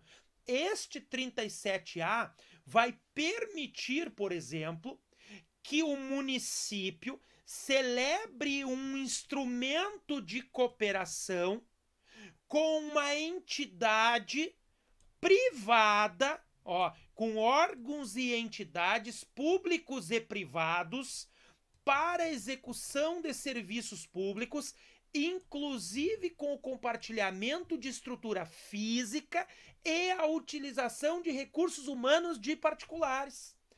Contrato uma OS para que aquela OS, com os seus empregados da OS, preste serviço para o Estado. Isso já é comum no âmbito das OS, nós estamos vendo aí IABAS, todo na área de saúde, educação, mas havia uma restrição. Agora aqui nós teremos constitucionalizado a liberação para essa contratação. Tá? E aí nós vamos ter uma lei geral da União, né, para regulamentar os instrumentos de cooperação. É o que vai estar no parágrafo 1º. Lei federal vai dispor sobre as normas gerais para a regulamentação dos instrumentos de cooperação. Até que seja editada a lei federal, os estados, Distrito Federal e os municípios exercerão a competência legislativa plena sobre a matéria. Parágrafo 3º. A superveniência de lei federal, aquilo que a gente já sabe, sobrevindo uma lei federal, aquilo é derrogado do estado e do município que contrariarem, tá? Olha só, o que está salvo? O que está salvo da terceirização? Parágrafo 4º. Olha aqui, ó. A utilização de recursos humanos, recursos humanos desses privados aqui, não abrange as atividades privativas de cargos típicos do Estado. Meu amigo, ou você passa num concurso para cargo típico de Estado, ou vai ser tudo terceirizado. Essa infelizmente, é uma realidade que a gente acaba vendo aqui. Então, típico de Estado. E agora, para aqueles, né, das carreiras que estão... Convençam os seus legisladores a colocar o cargo de interesse de vocês como cargo típico de Estado. Porque se ele tiver na leizinha do Estado, do município, da União, como um cargo típico de Estado, tem tudo. Se não tiver como cargo típico de Estado, tá ferrado. Essa é a palavra. Né? Isso é o meu entendimento, gente. E como eu disse para vocês, muitos de vocês podem discordar, podem fazer o que for. Tranquilo. É o entendimento de cada um. Professor Felipe, o seu entendimento definitivo? Óbvio que não. Nós teremos e devemos ter muitos debates sobre isso. Qual o alcance dessas expressões? Né? O que vai impactar isso na prática? O que vai ser liberado? O que tem que ser alterado nessa redação justamente para não deixar esta amplitude? Então, tudo isso. Minha opinião, pessoal, ninguém é obrigado a concordar ou discordar, tá? Olha só, então. Vamos lá para a gente seguir aqui, ó. 39, ó. Passamos a ter o caput do 39 desse jeito aqui, ó. Lei Complementar Federal vai dispor sobre normas gerais de gestão de pessoas, política remuneratória e de benefícios, ocupação de cargos de liderança e assessoramento, organização da força de trabalho no serviço público, progressão e promoção funcionais, desenvolvimento e capacitação de servidores e a duração máxima de jornada para fins de cumulação de atividades remuneradas. Pessoal, o Supremo Tribunal Federal fixou há poucos dias não, 1 mês e meio, 2, 3 meses talvez, tese de repercussão geral, dizendo que o servidor público não estava adstrito à duração de jornada de trabalho. Se o cara efetivamente conseguisse conciliar o trabalho de 40 horas mais 40, e ele vivesse 2, 3, ele vivia. Agora não. Agora o legislador insere aqui na Constituição que vai ter limitação. Não sei quanto. Lei complementar. Estamos vendo aqui, pessoal, e isso é uma questão que eu trago uma discussão, uma centralização da União absurda. Um esvaziamento muito grande da autonomia decisória dos estados e municípios para as carreiras dos seus servidores, para o regime jurídico dos seus servidores. Tá? Muito grande. Professor, mas isso era necessário, porque isso vai facilitar muito o estudo, pode ter certeza. Para quem estuda para concurso, aqueles que continuarem estudando, vai facilitar muito. Por quê? Porque vai efetivamente unificar. Havia uma diferença muito grande. Efetivamente é uma bagunça, entre aspas. O servidor de um município tem direito a uma licença, o do outro não tem. Um tem direito a quinquênio, o outro é triênio, o outro não tem nada, entendeu? Então isso assim, isso efetivamente vai unificar. Agora, tira das mãos dos estados e dos municípios a autonomia para estabelecer um regime jurídico. E aí, vamos ter efetivamente uma unificação de remuneração, então? Vamos ter uma unificação, uma aproximação da remuneração dos servidores dos municípios e dos estados aos da União? Vamos ter isso, será? Por quê? Cortar, dar pau nos servidores e emparelhar por baixo é lindo. E a remuneração vai ser emparelhada por cima no momento em que a União tira. Olha só o que eu quero mostrar para vocês. Vejam isso aqui, ó. Lei Complementar Federal vai dispor sobre normas gerais de gestão de pessoas, política remuneratória e de benefícios, ocupação de cargos de liderança e assessoramento, organização da força de trabalho no serviço público, progressão e promoção funcional, desenvolvimento e capacitação de servidores e duração máxima da jornada. Tá, mas por que a União quer interferir no meu município? Eu sou legislador municipal e no âmbito do meu município eu vou definir a política remuneratória dos benefícios, né? Eu vou definir a progressão e a promoção funcional. Então, assim, não estou dizendo que eu sou contra ou a favor disto aqui. Como eu disse para vocês, qual é o pró? O pró é a unificação. Efetivamente, é muito diferente hoje. É só vocês verem. Ah, eu tenho um pai que é servidor do estado e ele tem direito a isso. Ah, eu tenho um vizinho que é servidor do município do lado e lá não tem. A gente sabe que é assim, efetivamente, né? Quando a gente vai estudar para concurso, a pior coisa é estudar esses regimes jurídicos próprios. Porque um tem quinquênio, o outro é triênio, o outro não tem nada, né? Então tem isso. Vai dar uma unificação, uma uniformização, inclusive para atender aquele princípio da unidade que vai ser inserido no caput. Lembra o princípio da unidade que está lá no caput? Não foi em vão que ele foi inserido lá. O princípio da unidade que passa a ser inserido lá é justamente para dar unidade, inclusive nisso, nesta centralização. Agora, que retira e muito a autonomia dos estados e municípios. Retira, tá? E aí, os estados e municípios do Distrito Federal passam apenas suplementar, ó. Até que não seja aplicada esta lei aí, segue normal. Ah, vamos agora passar aqui, olha só. Regime jurídico, vejam comigo aqui, ó. 39A. É inserido um 39A. A União, os estados, o Distrito Federal e os municípios instituirão, no âmbito de sua competência, regime jurídico de pessoal. Se pegar o 39 caput hoje, nós estamos aí, discussão, o Supremo está por julgar logo a ADI 2315, será que é a ADI 2315 do 39, gente? Deixa eu olhar aqui, ó. Não, 2135, ó. A 2135 está por analisar, né? Essa questão do regime jurídico ou não, tá? Ou não. Então vamos ver aqui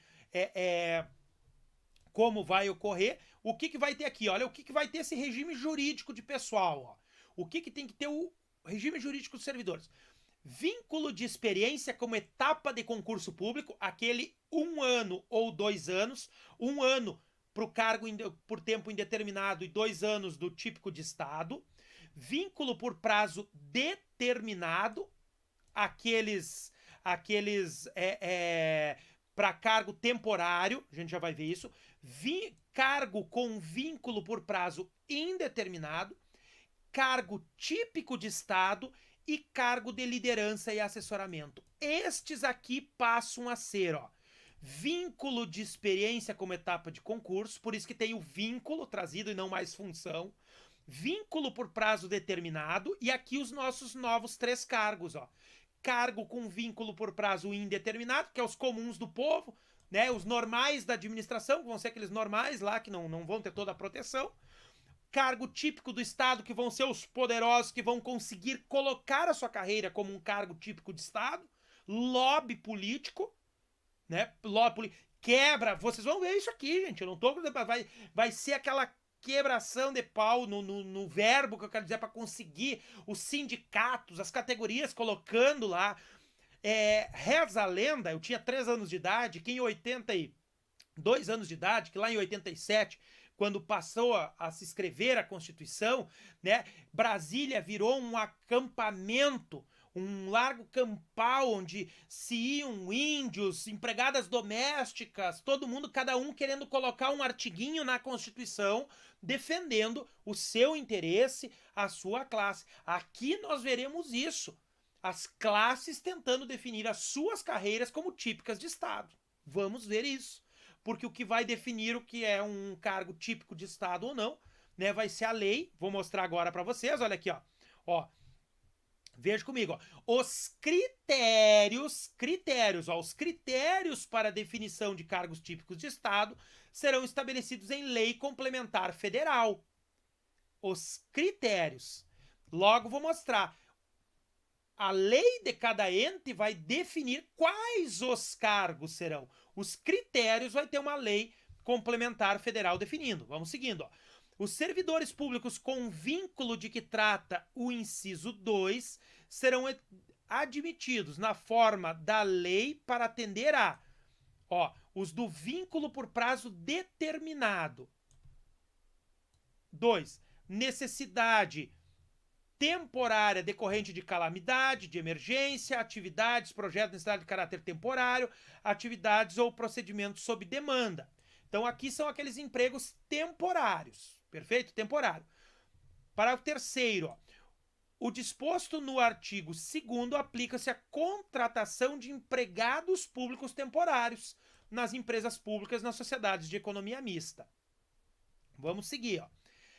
40A. Para fins de determinação do vínculo previdenciário dos servidores públicos são segurados de regime próprio de previdência social os servidores com vínculo de experiência e os servidores de cargo com vínculo por prazo indeterminado ou de cargo típico de Estado. Então esse aqui é regime próprio, os providos mediante concurso público. E INSS, Regime Geral de Previdência.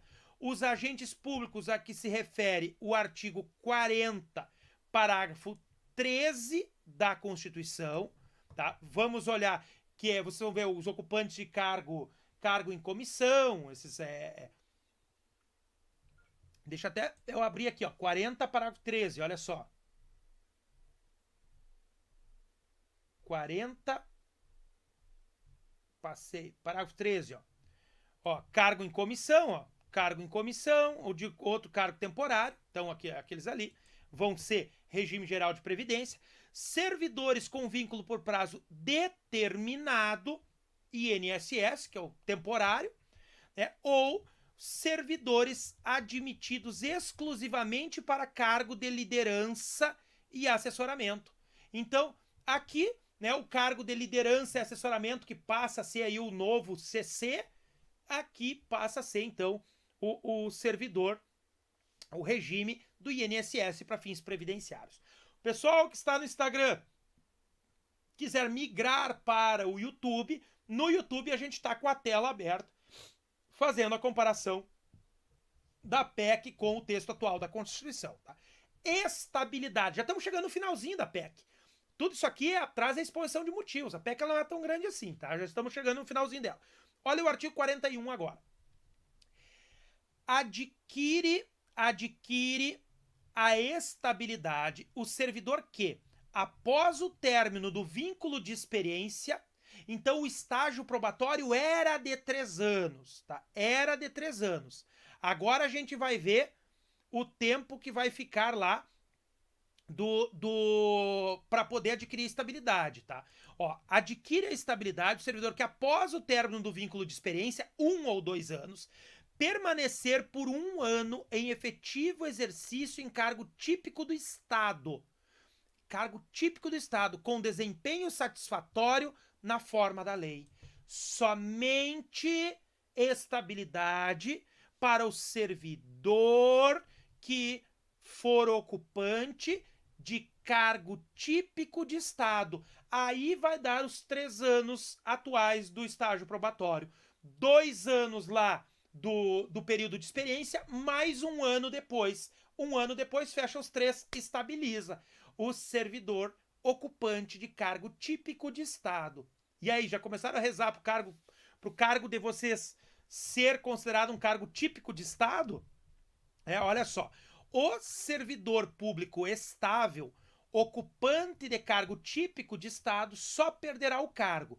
Isso aqui vai mudar e vai mudar muito, muito, porque aqui, até o momento, é o trânsito em julgado, aquele que a gente aprende no Afeganistão, na África do Sul, né, no Japão, na Iugoslávia, no Brasil, né? Trânsito em julgado é a decisão da qual não caiba mais recurso, né? Aqui não, aqui a gente vai entrar aqui, veja, olha só. Em razão de decisão transitada em julgado ou proferida por órgão judicial colegiado, então aqui, a partir disso, nós passamos a ter que uma condenação do servidor em um tribunal de justiça em 2º grau, ele já perde o cargo, já pode perder o cargo, tá? Mediante avaliação periódica de desempenho, o 2 continua igual, que está lá, que é processo administrativo com ampla defesa contraditório. 3, mediante avaliação periódica de desempenho, na forma da lei, assegurada a ampla defesa. Então, a avaliação periódica de desempenho já tem lá. Na hipótese de invalidação por sentença judicial da demissão do servidor estável, ele será reintegrado, garante-se a reintegração. Tá? Artigo 41A, gente, olha o que traz de novo. Ó. A lei disporá sobre uma lei ordinária normal, a gestão de desempenho e as condições de perda no decorrer de todo o período de atividade dos vínculos e dos cargos previstos no artigo 39A, incisos 1 a 3, que é o cara que não é ocupante de carreira típica do Estado, e do 39A, inciso 4, que é o do típico de Estado, enquanto o servidor não houver adquirido estabilidade. Olha este parágrafo único, sério. Esse aqui é com perdão da palavra, gente, isso aqui é uma piada, tá? E aí eu quero que vocês me digam, na prática, quando a administração pública motivou a demissão de um servidor por esse motivo aqui. Sério, sério. Olha o que diz o parágrafo único. É vedado o desligamento dos servidores de que trata o artigo 39A, incisos 1 a 4, por motivo político partidário. Sempre foi vedado. Sempre foi vedado. Ao menos desde a Constituição de 88, ninguém será privado de seus direitos por motivo político. Sempre foi vedado. E aí eu pergunto para vocês, quando é que vocês viram a administração pública motivar a demissão de um servidor dizendo estou demitindo por razão política partidária? Eu pergunto para vocês, eu nunca vi uma motivação dessa. Agora eu faço uma segunda pergunta. Quantos servidores já foram demitidos por motivação política partidária? Quantos? Esta é uma pergunta que eu faço. São duas. Uma, quem já viu a administração motivar uma demissão por razão por motivação político-partidária? É uma pergunta. A segunda, quantos servidores já foram demitidos efetivamente por motivação político-partidária? Essa é a segunda pergunta. E aí nós vamos concluir pela necessidade ou não deste parágrafo único do artigo 41A, tá? Aqui o que eu falei para vocês é aplicabilidade aos militares dos estados, Distrito Federal, dos territórios, da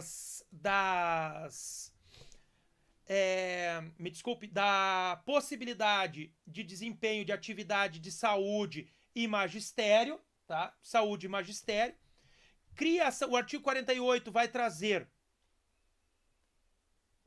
como competência do Congresso Nacional criação, transformação e extinção de cargos, empregos e funções públicas. Vamos seguir. Exceto as que poderão ser por decreto. A gente vai ver que é ampliado muito, muito, tá? A possibilidade de se fazer extinção, criação de cargos, de órgãos por decreto. Aquela ideia de que a autarquia só seria extinta por lei, aquele negócio cairá tudo por terra, já vou mostrar para vocês, tá? Olha só o artigo 84, inciso 6, ó. Quando não implicar aumento de despesa, dispor por meio de decreto, isso aqui compete ao presidente da República, tá? Presidente da República. Artigo 84 da Constituição Federal, compete ao presidente da República. Inciso 6. Quando não implicar, deixa eu abrir aqui na tela para vocês verem o 84. Veja aqui, ó. Compete privativamente ao presidente da República, o que nós temos hoje, ó. Dispor mediante decreto sobre organização e funcionamento da administração pública federal, quando não implicar aumento de despesa, nem criação ou extinção de órgãos públicos. E extinção de funções ou cargos públicos quando os vagos. Isso aqui é o que prevê hoje. Olhe como ficaria. Quando não implicar aumento de despesa, dispor por meio de decreto sobre organização e funcionamento da administração pública federal, tá ok? Extinção de, agora começa os 1, 2 e aí por diante, ó. Cargos públicos efetivos vagos e cargos de ministro de Estado, cargo em comissão, cargo de liderança e assessoramento, funções de confiança e gratificação de caráter não permanente, ocupados ou vagos. Então aumenta o poder para os cargos ocupados.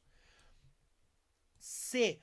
Criação, fusão, transformação ou extinção de ministérios e de órgãos diretamente subordinados ao presidente da República. Essa é a C. D. Extinção, transformação e fusão de entidades da administração pública autárquica e fundacional.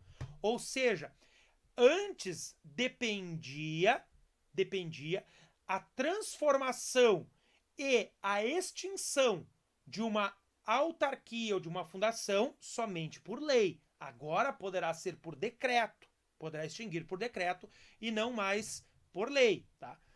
Transformação de cargos públicos efetivos vagos, cargos de ministro de Estado, cargo de comissão e cargo de liderança e assessoramento, funções de confiança e gratificação de caráter não permanente vagos ocupados, desde seja mantida, tá? Isso aqui vamos olhar o disposto para cargo, transformação de cargos, o militar em atividade, que tomar posse, isso aqui muda a possibilidade para os militares passarem a ocupar cargo de docência e cargo de saúde, norma reserva de mercado, a limitação, eu quero achar o de carreira típica do Estado, gente. É nula a concessão de estabilidade no emprego, de proteção, aqui da iniciativa privada. Isso aqui é importante, olha só. Vai vir aqui para o artigo 173, lá das empresas públicas, sociedade de economia mista, tá? Artigo 173, vai inserir o 6º e o 7º, ó. É vedado ao Estado instituir medidas que gerem reservas de mercado que beneficiem agentes econômicos privados, empresas públicas ou sociedade de economia mista, ou que impeçam a adoção de novos modelos favoráveis à livre concorrência, exceto as hipóteses expressamente previstas na Constituição. Tá ok, tá? Parágrafo 7º. Não, os militares, eles pegam aqui uma alteração no artigo 142. O artigo 142, deixa eu mostrar para vocês aqui, olha só. Quem tá no YouTube vai poder acompanhar, olha só. Veja comigo aqui, ó. O artigo 142, tá? Ele só vai pegar uma alteração, que é a possibilidade de cumulação do cargo público de militar com o da docência ou da saúde. Só isso que mudou, tá? Isso não tinha e agora passa pela PEC a ter, olha só.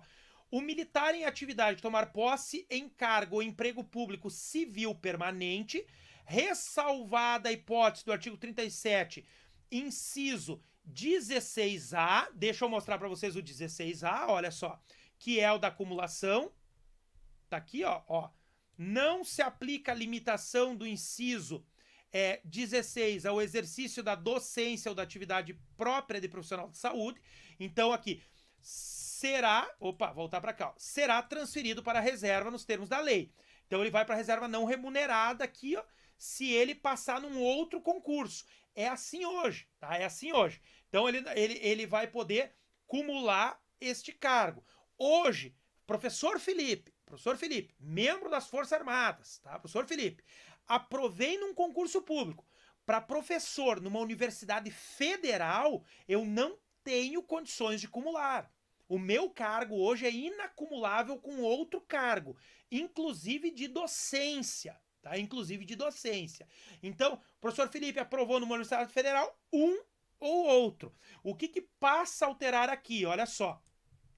O militar em atividade que tomar posse em cargo ou emprego público civil permanente, ressalvada a hipótese do artigo 37, inciso 16A, que é a possibilidade de cumular com a PEC, se o professor Felipe aprovar num concurso público para uma universidade federal e houver possibilidade de compatibilidade de horários, poderá exercer os 2 cargos públicos. Isso é a única coisa que muda para os militares aqui nesta PEC. O restante é tudo ferrado mesmo, por quê?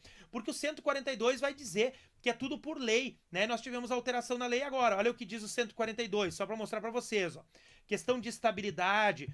A minha estabilidade é decenal, sempre foi, 10 anos, 1/3 da carreira é em estágio probatório, né? Então, olha só, aqui vai dizer o seguinte, ó, os membros das Forças Armadas serão denominados militares, aplicando-se a lei e ser fixados em lei as seguintes disposições, ó.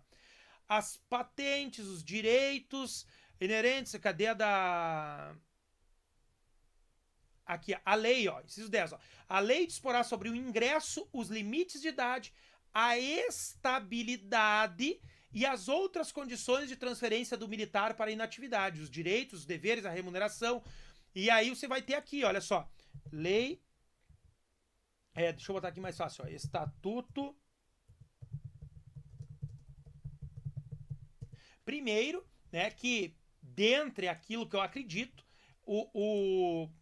talvez para alguns não, como eu falei, isso é muito discutível, mas a carreira das Forças Armadas é carreira típica do Estado.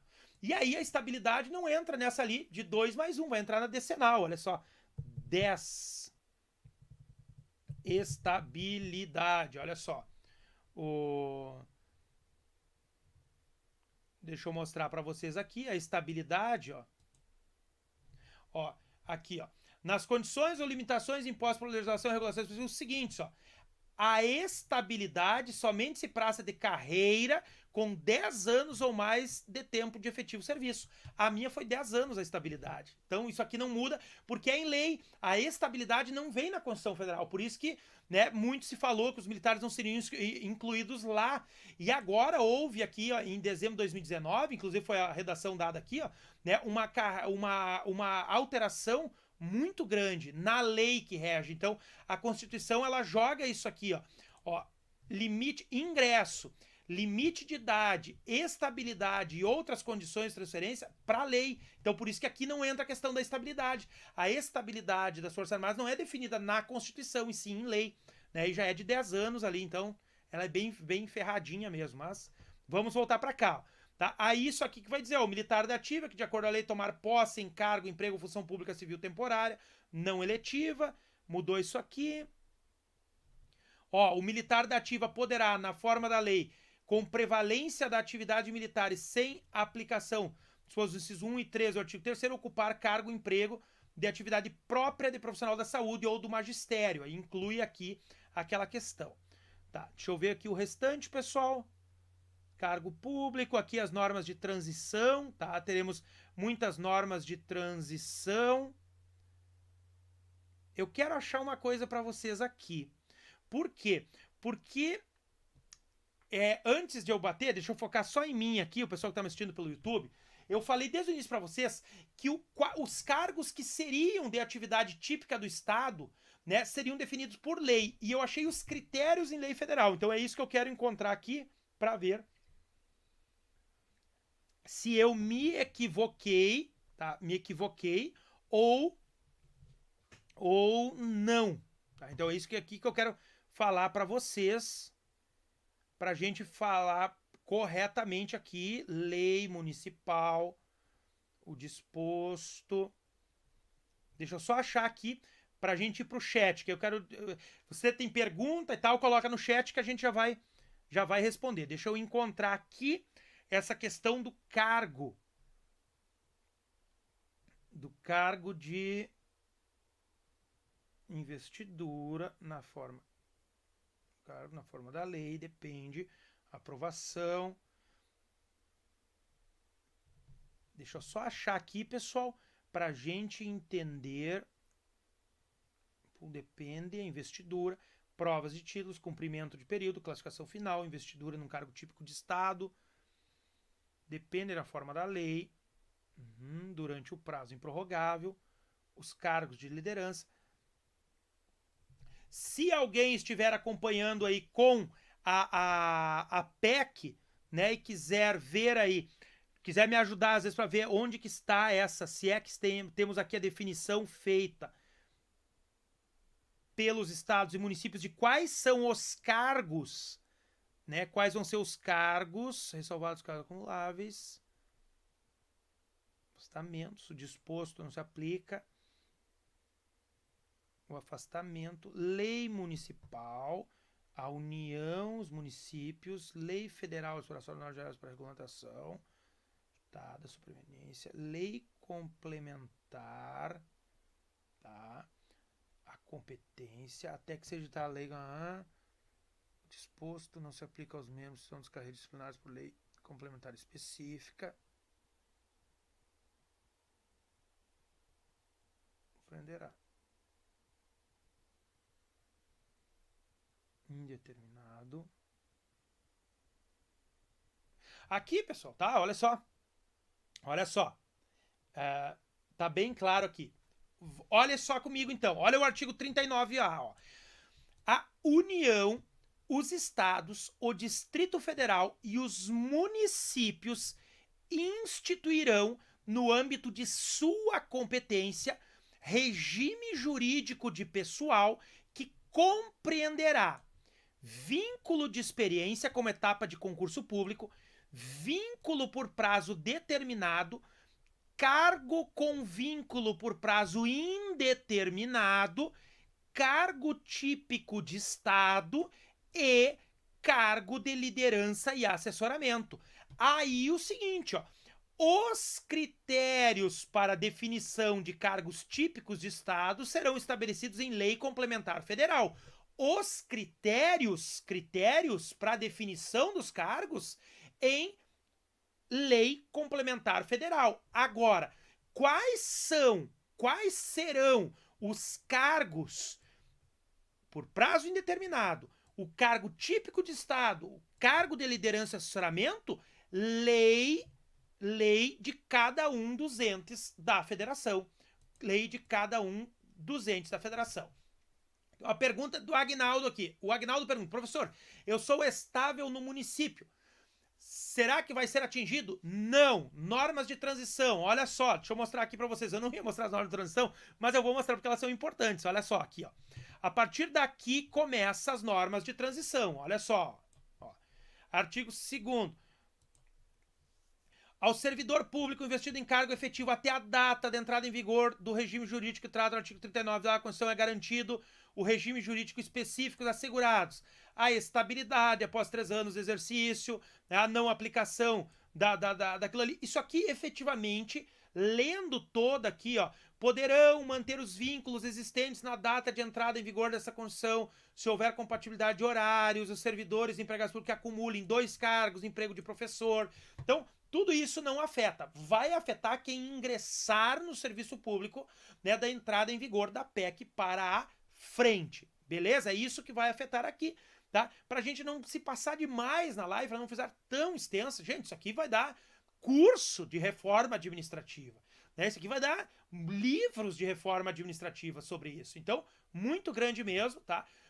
Convido o pessoal que está no Instagram para assistir pelo YouTube. Deixa eu ir para o nosso chat agora, para a gente ver aqui, então, as perguntas, tá? As perguntas, olha só. Então, deixa eu ver aqui o que nós temos de perguntas. Vamos lá. Perguntas no chat. Então, estava no Insta, ótimo, assim, mostrando. A Nayane. Vamos ver o que na eficiência do trabalho deve ser valorizada, diz a Raíza. Professor, mas para o que não for bom, os 3 anos de estágio probatório existem para isso. Sim, pessoal, olha só, vamos desmitificar algumas coisas, que são mitos. Primeiro, o cara que for ruim, ele não será aprovado no estágio probatório e vai tomar o pé na bunda no final do estágio probatório. Vai embora. Ai, sou Deus, sou imortal, passei no estágio probatório. Porcaria nenhuma, gente. Gente, com 26 páginas, e eu digo para vocês 26 com experiência prática, com 26 páginas, um processo administrativo com 26 páginas numeradas e rubricadas, com ampla defesa e contraditório, o servidor estável perde o cargo dele. Ele toma o pé na bunda e não volta. E estou falando para vocês de quem já conhece tranquilamente mais de 50 processos de demissão. Na minha mão, 50, tá? De mandar embora. Vai embora mesmo. Então, estabilidade é mito. Estabilidade, no meu entendimento, não é privilégio de servidor. Estabilidade é garantia de isenção, de atuação desvinculado ao corpo político.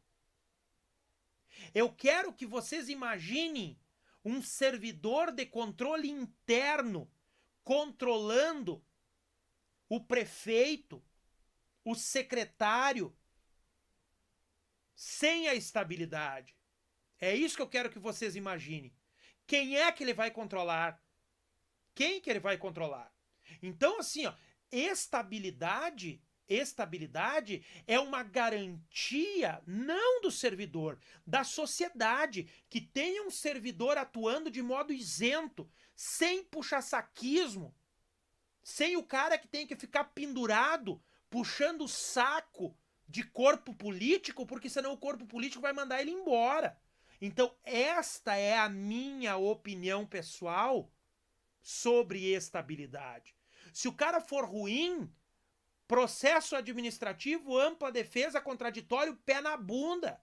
tenha 10, tenha 20, tenha 25, tenha 30 anos de carreira. Vai embora. Servidor público não é intocável. Servidor público não é intocável. Isso é mito. Isso é mito. Vender imagem de que o servidor é intocável porque ele tem estabilidade, isso é mau caratismo, com o perdão da palavra, porque não é assim. A própria Constituição Federal já garante que perderá o cargo o servidor estável após processo administrativo com ampla defesa contraditória. Eu acabei de dizer para vocês, 26 páginas, pé na bunda se o cara for ruim. O cara é ruim, reprova no estágio probatório de modo motivado, com provas demonstrando, sem subjetivismo. Volto a dizer, eu quero perguntar para vocês, quem aqui acha que um servidor sem a garantia de estabilidade vai controlar alguma coisa trabalhando no órgão de controle interno do município lá da fronteira, no município lá do interior, em que muitas vezes as coisas são definidas no facão? Eu estou falando a verdade para vocês. Estou falando a verdade porque tem notícias reais em mídia de credibilidade que apontam isso. Grande beijo para a Profitati, né, ali, vi a manifestação da Profitati, concordo em gênero, número e grau para ela. Vai ser difícil você encontrar um professor de direito administrativo que diga diferente do que nós já temos. É mito dizer que servidor público estável é servidor público intocável. Não é intocável. Então, essa questão de tirar a garantia da estabilidade, isso é demagógico. Isso é demagógico, isso é demagogia, tá? Então, essa questão aí é muita demagogia. Exatamente o que a Eduarda Paz aqui, nossa colega, diz: professor, mas para o que não for bom, os 3 anos de estágio probatório existem para isso. Perfeito, Eduardo, exatamente isso, né? Vamos olhar mais perguntas aqui. Um país aqui, vamos olhar. Nenhum servidor será dispensado após o estágio probatório imotivadamente. Deste modo, é possível que os servidores comprovem desempenho estatisticamente. Tá? Vejo, hoje, também entendo que não poderia, nenhum servidor será dispensado após o estágio probatório. Não. Poderá ser dispensado, sim. Poderá ser dispensado nos cargos com prazo indeterminado. O indeterminado, tá? Concurso público termina o cargo efetivo, né? Termina o cargo efetivo. Vamos olhar aqui. Eu também acredito que não passará, efetivamente, acredito que não passará. Isso é um desgaste, traz um desgaste político muito grande. Férias com mais de 30 dias também não conheço. Aqui tem pergunta, olha só, professor. A Iana Félix, professor, quem foi aprovado agora ainda não assumiu o cargo público, vai valer? Quem já tem direitos adquiridos vai retroagir? Bom, olha só, como o teu concurso público ainda não contempla esta fase, e ele seguiu a regra do edital, e a lei ou a PEC não prejudica o ato jurídico perfeito, né, não poderá.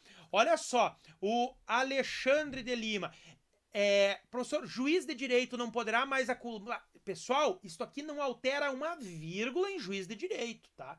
Isto aqui não mexe com membro de poder, seja juiz de direito, membros de Ministério Público, membros de Tribunal de Contas, do Poder Legislativo, do Poder Executivo. Isso aqui mexe com o primo pobre. Mexe com o primo pobre. Quem é o primo pobre? Isso aqui mexe com os servidores que fazem concurso público para o Poder Executivo, para o Poder Judiciário, para o Poder Legislativo, para o Ministério Público, o servidor estatutário. Por quê? Porque o cara que faz concurso para a Câmara dos Deputados, o cara que faz concurso para o Ministério Público da União, MPU há pouco tempo, é regido pela 8.112. É um servidor público, não é membro de poder. Este cara vai ser afetado pelas alterações da PEC. os membros de poder não são afetados, tá? Não são afetados. Por quê?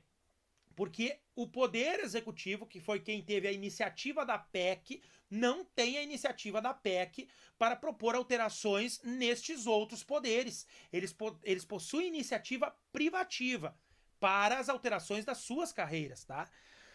Vamos olhar lá. 1 ano de teste, como ficar a vacância no concurso anterior, quando assumir o próximo concurso. Parei, deixa eu ver aqui. A Flúvia perguntou, professor, com esse 1 ano de teste, como fica a vacância no concurso anterior quando assumir o próximo concurso? Eu acredito que a lei vai prever a recondução, né? Vai prever a recondução, ou seja, o cara não aprovado já entraria, né? No âmbito federal já entra na recondução. O cara não aprovado no estágio probatório anterior lá, né? Ele retorna ao cargo anterior. Então eu acredito que vai ser a mesma coisa aí nos estados, os municípios vão ter que adaptar isso aí, tá? Professor poderá advogar? Iana, veja, né? Aí não é pela PEC, aí é pelo estatuto da OAB. O estatuto da OAB, até onde eu tenho conhecimento, e eu conheço vários colegas professores concursados aqui do estado do Rio Grande do Sul que advogam. Salvo engano, só não pode advogar, né, para o ente que o remunera. Então, se ele é um servidor estadual, ele pode tranquilamente advogar, só não pode advogar contra o estado. Né? Se ele é um servidor, se ele é um professor municipal, ele não pode advogar contra o município. Agora, conheço vários aqui professores, amigos aqui que são professores do estado, que advogam, só tem as suas limitações, porque não é uma função incompatível. Até onde eu lembro, não é a função incompatível. Está lá no 28, né? A minha é incompatível. De professor não é. Deixa eu olhar aqui, ó. Estatuto da OAB. Deixa eu olhar aqui. Deixa eu ver uma coisa aqui. Se não lembro de cabeça se está no 28 ou no 18, né? Deixa eu buscar aqui, ó. Buscar incompatível.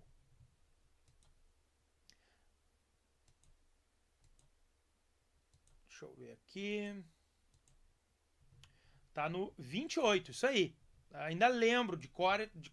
Vou botar na tela o pessoal que está no YouTube. Olha só, aqui na tela, ó. A advocacia incompatível mesmo em causa própria com as seguintes atividades: chefe do Poder Executivo ou membros da mesa do Poder Legislativo, membros de órgão do poder, Ministério Público, aqui, ocupante de cargo, função de direção, ocupante de cargo, função vinculada direta a qualquer órgão do Poder Judiciário, ocupante de cargo, função vinculada direta a atividade policial, militar de qualquer natureza nativa, ocupante de cargo, função que tem competência de lançamento da arrecadação de tributos, ocupante de função de direção, gerência e instituições financeiras. Só isso aqui, tá? Aí aqui vão ver os impedidos. Os servidores da administração direta, indireta e fundação contra a fazenda pública que os remunere ou a qual seja vinculada a entidade empregadora. Isto aqui entra, ó, tá? Membro do Poder Legislativo. Não pode contra o Estado ou contra o município, mas fora isso, tranquilamente pode advogar sim o professor, tá? Não tem nenhum impedimento nisso. E eu sei, Ana, que você é professora, né, salvo engano do Estado, você vai poder tranquilamente advogar. Não há nenhum impedimento legal nisto. Tá? Vamos seguir aqui. Não houve clareza para as funções de Estado. É isso mesmo? É isso mesmo. A Lei Complementar da União vai definir critérios e cada ente da federação vai definir os cargos que são típicos do Estado. Não existe consenso, gente. Isso vai ser uma guerra. Quem puder chorar mais vai botar seus deputados incluir lá, né? Quem puder chorar vai chorar. Sindicatos com força vão ter força, sindicatos sem força vão ficar para trás. Isso aí foi igualzinho aquelas brigas que teve agora da PEC da Previdência, quem inseria, quem não inseria, quem conseguiu puxar pro seu lado, puxou. Quem não puxou, não tem. Fatores reais de poder, né? Fatores reais de poder. É isso aí mesmo, tá? Então, não tem. Nada, olha só, o Alexandre perguntando, professor, defensoria pública, promotoria também são cargos públicos, juiz, judiciário, então, não, Alexandre, olha só, eles ocupam, tá, cargo público, só que eles são membros de poder, tá? Membros de poder. Então aqui, muitos ainda discutem que eles ocupam cargos políticos, tá? Para o judiciário, não muda nada. Olha só, juiz de direito, não muda nada. Para o analista hipotético, muda tudo. Para o analista hipotético, porque analista, olha só, analista e técnico do judiciário são servidores públicos estatutários. É completamente diferente do juiz. O analista do Ministério Público da União, o técnico do MPU, são servidores públicos, tá? Então, aí não muda nada. Olha só, o que vai fazer prova para a Procuradoria da União, tá? Para a Procuradoria da União. O advogado da União, ele vai ter lei complementar própria. E aí, algumas mudanças que não se aplicam a ele. Vai dizer isso, olha só, deixa eu mostrar na PEC. Vai dizer lei complementar, olha só. Lei complementar. Vai ter muita lei complementar aqui para mostrar para vocês. Mas vai dizer, né, que aqueles que tiverem carreiras definidas em lei complementar não serão afetados. Vai ter alguma coisa assim, tá? Agora, o servidor público, este é o que vai ser afetado, o servidor. Tá? O AGU, ele tem carreira definida na lei complementar, ele não é um estatutário da lei 8.112. O advogado da União. O servidor da AGU, não, esse é estatutário da 8.112, tá, gente? Isso é importante que fique claro aí, que fique claro para vocês, tá? Deixa eu voltar aqui mais para as dúvidas do chat, pra gente fechar aqui. Vamos ver, o professor recebe infinitamente muito mais que um professor de estado, será que isso será unificado? Úrsula, acredito que não será unificado na remuneração, não, tá? Se for, vai ser por baixo, não para cima. Vamos ver. Pelo que entendi agora, cargo em comissão e função de confiança passam a ser regidos por aqueles, os que já ocupavam. A partir de agora é liderança, tá? Liderança e assessoramento.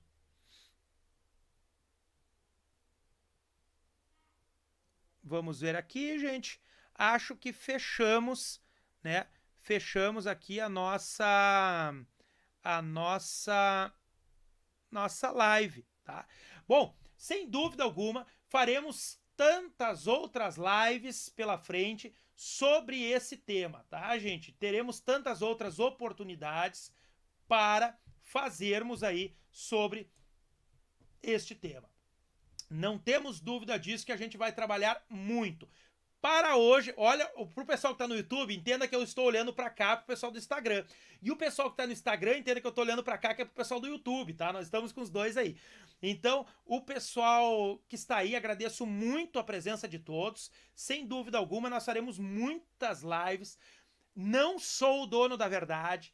Então, muito do que eu falei aqui poderei ser convencido de conceitos diferentes. A definição dos princípios inseridos no artigo 37 caput terá conteúdo amplamente discutido pela doutrina, tá? Então, eu falei para vocês o meu entendimento aqui de cada um. Professor, o senhor mudou o seu entendimento sobre o princípio tal? Posso mudar, tá? Isso aqui vai ser discutido. Por isso que eu disse para vocês, a PEC foi apresentada agora e PEC a gente faz discussão disso. É o calor, aquilo que está ali, tá bem, gente? Deixo para vocês aqui do Instagram um grande beijo, deixo para vocês aqui do YouTube um grande beijo e peço para compartilharem com todos os seus amigos, todos os seus colegas aí a nossa live, tá, pessoal? E deixe o positivozinho. Você que viu aqui pelo Instagram, fica o convite para olhar pelo YouTube, porque pelo YouTube tem a tela compartilhada ali. Grande beijo, gente.